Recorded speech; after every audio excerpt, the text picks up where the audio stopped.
Welcome to The Explainer. Today we're going to break down a really core concept in software, object-oriented programming, or OOP for short. It's basically the secret sauce that keeps huge apps from turning into total chaos. So, let's kick things off with a pretty big question, one that really gets to the whole reason OOP even exists. How in the world do you build these massive, complex software projects and stop them from just collapsing in on themselves? You know, before OOP came along, the main way to code was something called procedural programming. And in that world, you had your data over here, and the functions that use that data way over there. They were totally separate. And look, for little, simple programs, that's fine. But the second things start to grow, it gets really messy, really fast. And that whole separation thing, well, as your code base gets bigger and bigger, it leads to this super common, super frustrating problem.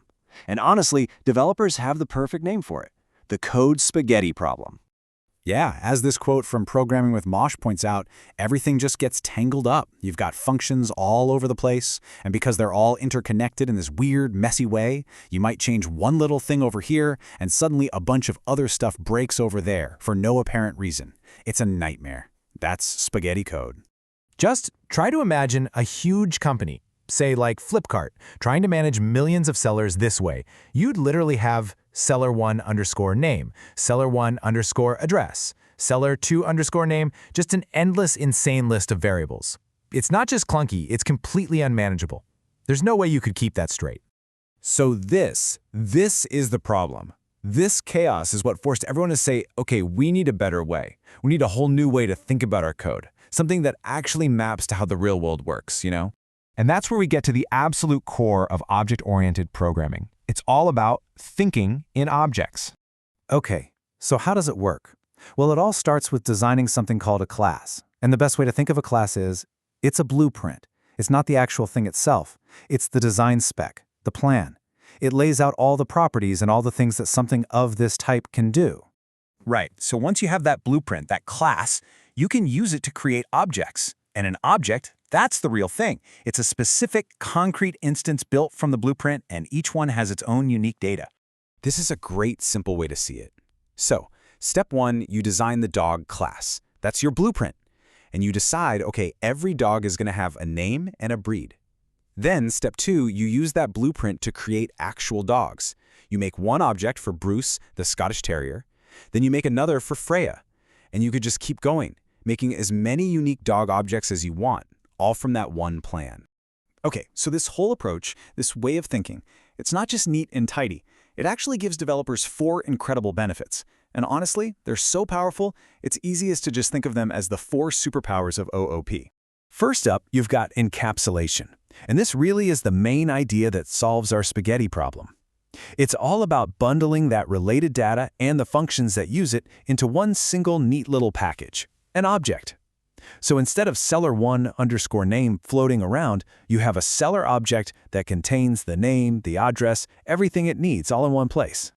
All right, superpower number 2 is abstraction. And this one is fantastic. It's all about hiding all the complicated, messy stuff on the inside and just giving you a nice, simple set of controls to work with. Think about a DVD player. It's the perfect analogy. On the inside, it's got lasers, motors, complex circuit boards, a total mess of engineering, right? But on the outside, you've got play, pause, stop. You get a super simple interface. You don't need to know how it works, you just know that it works. That's abstraction in our code.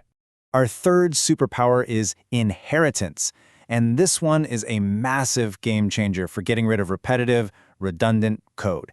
It lets us build these ISA kinds of relationships. Let me show you what I mean with a web page example.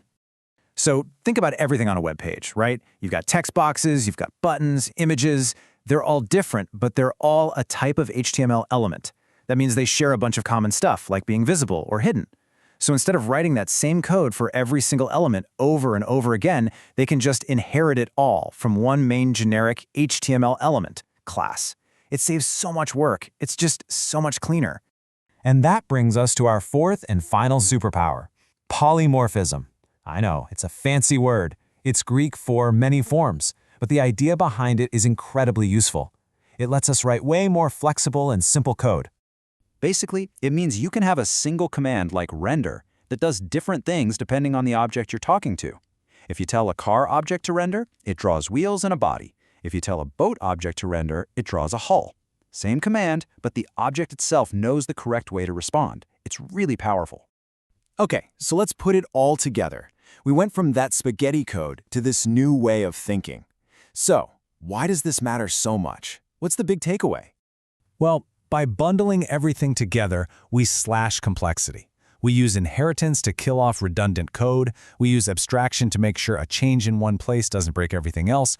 All of this makes our code reusable, scalable, and just so much easier to work with in the long run. At the end of the day, OOP is what takes us from that tangled, brittle spaghetti code to these clean, organized, reusable building blocks that actually look like things in the real world. It's the philosophy that lets us build the massive, incredibly complex, but still stable software that we use every single day. It's a really powerful way to look at things, not just code. Which kind of leaves us with one last question for you. Now that you've got the basics down, just look around you. What in your world could be an object? Think about it. Your car, your pet, even your phone. What are its properties and what are its behaviors?